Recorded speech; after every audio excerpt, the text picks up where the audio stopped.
in this task, we want to cover a very useful keyboard shortcut, which is not popular in other MS Office program, but it's very handy in Excel program, which is control arrows. You have 4 arrows in your keyboard: up, down, left, right, and if you combine that one with a control button, it's going to be very handy. For example, in cell B1, in this column B, if you go down by using this vertical slider or using mouse wheels, we know there are datas starting from B23 ending at B68. Okay, let's pretend it's not in 23. How about 2000? Then to find that data, it really takes long, right? Just using mouse wheels like this, and slider is not working until your selected cell is around here, right? So mouse wheel is the only way to go down. And can you see the pain of this? It really needs time to do that and all the efforts like that. So for some example, let me just put some number here. Okay, so let me go back one more time to see what's going to happen. So let's say we want to find the first cell which has some data on it, on this column A. How can you find it? This method is not good. Then just select that column that we want to check and click control down arrows, because we are looking for some cells on this column below these selected cells. So control down arrow, can you see that? It find that non-empty cell right away. Maybe you are wondering what happens if you don't have any cells on there with the data. So every cell is empty in column A. Then control down arrow will find the last row of that column, actually the whole worksheet. Can you see that? 148,576 is the total number of rows in this worksheet, in Excel worksheet. So forget it, it's very difficult to find this cell by just dragging it, right? As we're using mouse wheels like that. Okay, so if you want to go back, oh yeah, same thing, control up arrows will give you the first cell of that one, okay, like that. So by that way, this is the first one. Control down arrows is very easy to find it, but there is something more.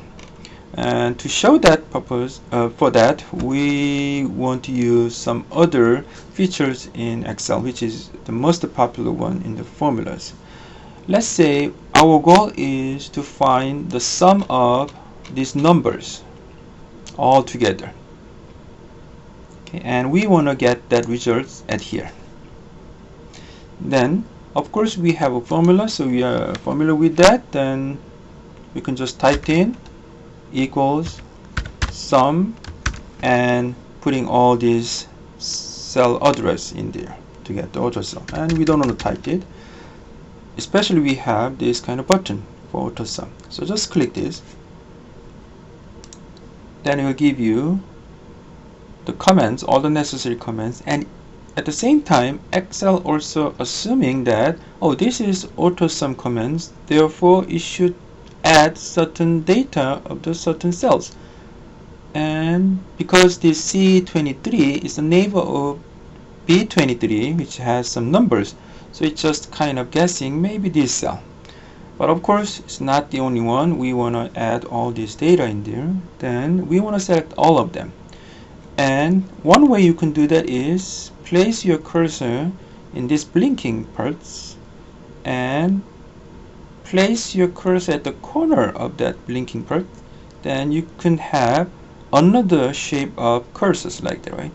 And this is the way we select certain reason of this data. So in this case, just use this one, or in here it's a little bit difficult to place it, but you're gonna get that kind of shape like this. Okay, then click left button, don't release, just dragging it as much as possible or you want, and okay, this is what we want, and release it. Then the inside of sum command has this information. we want to get the whole sum of the data from this region, which start from B23 ending at B68. Okay, good. So that will be one way to get the results. Hit enter will give us these results. And when you select that cell again, this formula bar shows the formula to get the results, but cell itself shows the outcome of it. But this is not our stuff that we want to cover here. Let's pretend we want to get the sum of the data from that cells.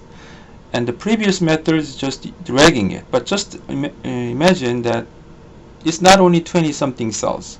How about 100 million of them, right? It's saying we have all the numbers up to 100, B100, 1 million, right? Then dragging it takes really long. Okay, so for that case, for that kind of case, just select this one and Control Shift down arrows.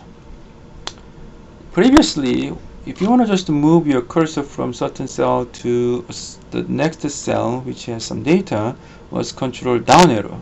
Now Control Shift down arrow actually not just moving your cursor from this cell to the next one, but it actually selecting all of them between that. So let me do that. Control Shift down arrows. Can you see that? It just select all the data starting from that one until just before the empty cell. Okay, then just hit enter, you got the answer. So you don't need to dragging your mouse wheel or moving this cursor or kind of dragging these corners of the selected cells like that. Okay. And you might wonder what happens if you have some empty cell between these numbered cells. Okay. Yeah.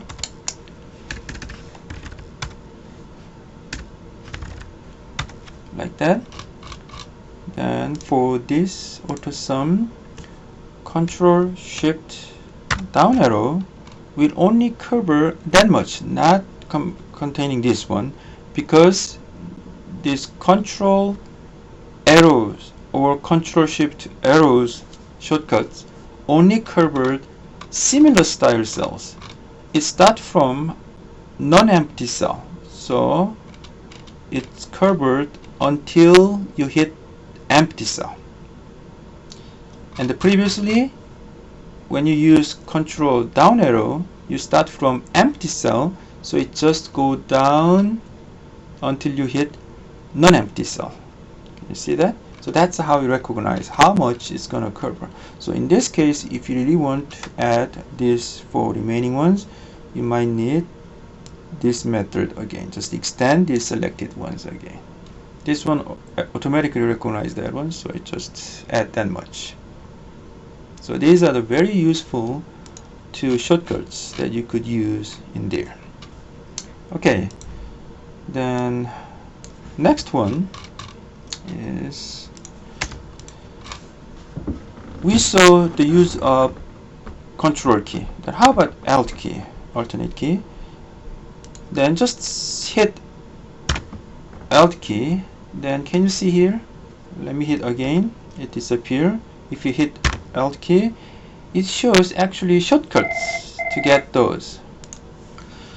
So by putting this Alt key, you can see some shortcuts of this one. So for example, H is for home and N for insert. So if you just hit N key, you select this insert, right? And by that, it shows all these shortcuts for the inside the insert group. I mean the insert ribbon, right? So like if you click X, it's gonna choose this one.